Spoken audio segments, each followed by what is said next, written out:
Olá, queridos. Eu quero eu quero semear algo que vale a pena na tua vida nessa pequena live. Eu quero semear. No meio de tantas sementes que a gente recebe no nosso dia a dia, sementes que às vezes são boas, outras vezes não frutificam, são sementes que chegam apodrecidas, estragadas. Eu quero semear alguma coisa boa na tua vida aí, quiçá na tua casa. Eu quero brevemente conversar sobre algo que atinge frontalmente a geração dos nossos filhos. E com uma força destrutiva. Honra, respeito, educação. Para aqueles que são oriundos lá dos anos 60, 50, 70 ou até anterior aos anos 50, 60, vão saber do que eu estou falando, né? Quando o pai dizia, olha, respeita os mais velhos. Respeita os mais velhos. Eu não quero ouvir que tu faltou com respeito com o vovô, com a vovó, com o tio, com quem quer que seja. Os nossos pais talvez nem soubessem o que é honra. Não sei, talvez nem soubessem, sabiam o que era respeito. E tá muito junto essas palavras, mas honra tem um peso muito maior. Tem um peso gigantesco, a questão da honra. Olha só, Paulo escrevendo aos Romanos, no capítulo 12, versículo 10, ele diz assim: dediquem-se uns aos outros com amor fraternal e prefiram dar honra aos outros mais do que a vocês mesmos. Dediquem-se uns aos outros com amor. Honrem os outros com amor. Mas o que a gente observa nessa geração, o que a gente observa nessa geração dos anos 2000, 2010, é a carência dessa qualidade. Claro que eu não estou generalizando, longe de mim, mas é uma carência nessa geração. Claro que a gente pode dizer assim, olha, a carência de honra e respeito, ela vem lá, está dentro da política, está dentro da estrutura social, está dentro das famílias, está dentro de todos os nichos, de fato. Está lá dentro desses nichos sociais. A carência de honra e de respeito. Essa questão a gente não vê mais no relacionamento pai e filho. Se a gente for puxar pela memória, a gente vai ver que dentro, quem sabe, da nossa própria estrutura familiar, a gente vai ver a falta dessa qualidade. Um dia nós viemos com algumas crianças para um salão aqui na cidade,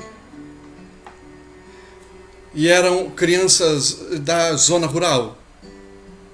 E enquanto se desenvolvia ali as brincadeiras, uma das monitoras veio conversar e disse: Valdeci, que diferença há dessas crianças para aquelas que nós recebemos aqui e que eram estudantes da cidade? E outra vez eu vou dizer, não generalizo. Foi um testemunho dela. Ela disse, aquelas crianças chegaram aqui e elas falavam tudo o que vinha na boca. E elas não respeitavam e não tinham a menor educação. E eu fiquei pensando, a gente ainda vê uma pequena parte dessa geração que tem essas qualidades em si, que receberam por princípio do seu pai, que receberam por princípio da sua família, e que mantém. Essa questão ela está muito deficitária no meio dos líderes da nação brasileira. Não. Vamos dizer assim, no meio dos líderes do mundo inteiro. Não existe isso. Não tem. Mas o que enriquece essa geração, o que enriquece a sociedade, o que enriquece o mundo, é justamente viver essas qualidades, porque essas qualidades elas estavam lá na pessoa do Senhor Jesus. Elas estavam presentes em Jesus.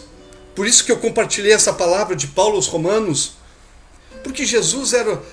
Eu não imagino e não consigo pensar num Jesus que não tinha respeito, educação, que não honrava, um Jesus que não amava, porque essas qualidades elas vertem do amor. Se eu tenho amor, se eu amo, se isso é algo presente na minha vida, eu respeito, eu honro aqueles que estão próximos de mim, aqueles que fazem parte da minha mesa, que se sentam à minha mesa, que se sentam na minha casa, que se relacionam comigo. Honra, respeito, educação. Eu preciso passar isso para os meus filhos. Eu preciso sentar e passar isso para o meu filho. Eu preciso sonhar que essas qualidades estejam presentes na vida do meu filho, aonde ele considera os outros mais importante do que ele mesmo. A gente fala em considerar o outro mais importante, mas a gente logo pensa, eu estou interessado no meu umbigo, eu estou interessado na minha vida, eu estou interessado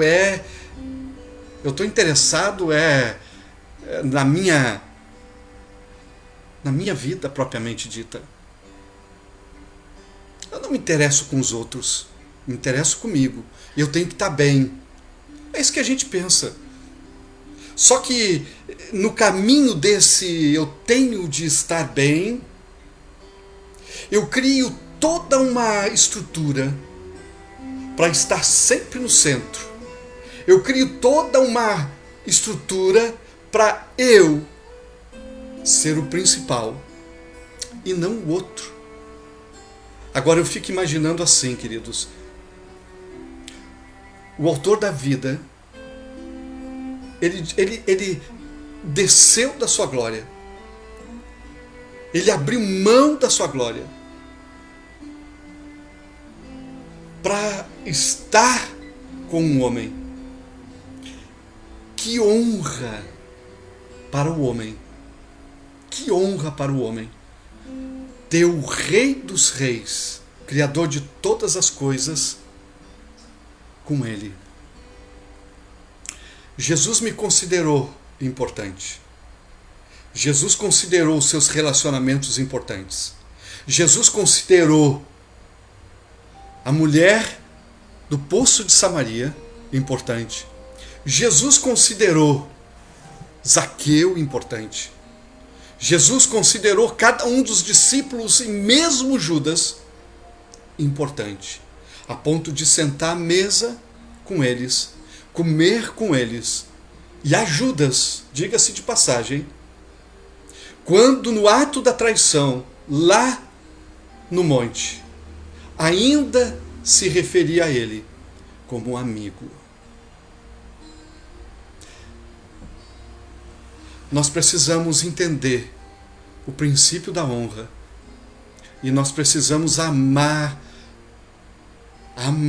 essa palavra e tudo o que ela representa. Honrar pai, honrar mãe, honrar família, honrar líderes, honrar governos. Ah, mas é de um partido totalmente diferente do meu. É de um partido que não tem nada a ver comigo.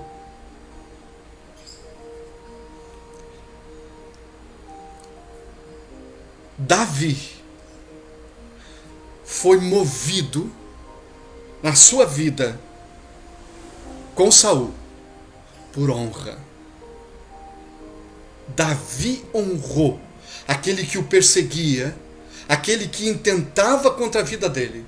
Davi honrou até os limites. Davi honrou, respeitou. Eu preciso aprender essas coisas. A sociedade precisa, vamos dizer assim, a sociedade precisa ser enriquecida através da minha vida e através da vida do meu filho. É esta sociedade que eu vivo. Ela precisa ser edificada no que depender de mim, no que depender do meu filho, no princípio da honra. Vamos lá. Não é difícil quando se tem o exemplo do Senhor Jesus. Papai abençoe, querido.